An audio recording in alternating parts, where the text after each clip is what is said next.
মায়া বড় অদ্ভুত জিনিস, সবার জন্য আসে না, আর যার জন্য আসে সে ইচ্ছে করেই বোঝে না। আমার একটা প্রিয় মানুষ ছিল, এতটা যত্ন করতাম যেটা আমি নিজেকেও কখনো করিনি, আর এতটাই ভালোবাসতাম যেটা কখনো বুঝাতে পারবো না কাউকে। কিন্তু আফসোস কি জানেন, সেই মানুষটাকে আমি কখনোই বোঝাতে পারিনি তাকে আমি কতটা ভালোবাসি। তার কাছ থেকে দিন শেষে অবহেলা ছাড়া কিছুই পাইনি। একটা সময় ছিল সে আমাকে অনেক ভালোবাসতো, আর এতটাই ভালোবাসতো তার মায়া না পড়ে আমি থাকতে পারিনি। কিন্তু এমন একটা দিন আসবে তার সাথে আমার যোগাযোগ বন্ধ হয়ে যাবে, এটা কখনো ভাবিনি। এখন চাইলেও তার সাথে কথা বলতে পারি না, কারণ সেই অধিকারটা আমার আর নেই।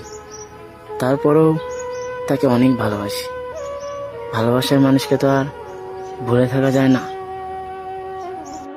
তার জন্য আমি এখনো ঠিক মতো ঘুমাতে পারি না। তাকে ভুলে যাওয়ার অনেক চেষ্টা করি, কিন্তু দিন শেষে তার কথাটাই বেশি মনে পড়ে। আসলে ভালোবাসার মানুষকে তো আর ঘৃণা করা যায় না, শুধু ভালোবাসতে হয়। তার সাথে হয়তো আমার যোগাযোগ হয় না, কিন্তু তাকে তো আর ঘৃণা করতে পারবো না। তাকে বারবার বোঝাতে গিয়েও ব্যর্থ হয়েছি। বারবার বলেছি তোমাকে ছাড়া আমি থাকতে পারবো না, কিন্তু সে তার জায়গা থেকে কখনো পরিবর্তন হয়নি। জানি না আমার এই কথাগুলো তার কান অবধি পৌঁছাবে কিনা। যদি কখনো তার কানে যায়, তার উদ্দেশ্যে শুধু একটা কথাই বলবো, আমার ভালোবাসাটা কখনো মিথ্যা ছিল না, আর আমার চোখের পানি কখনোই মিথ্যা ছিল না।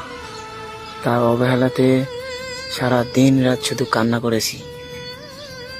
তাকে হারানোর ভয়ে শুধু কান্না করতাম, এতটাই কান্না করতাম সারা রাত ঘুমাতে পারতাম না।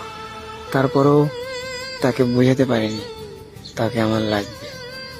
দিন শেষে সে আমাকে অবহেলা করত, এতটাই অবহেলা করত আমি সারা রাত কান্না করতাম।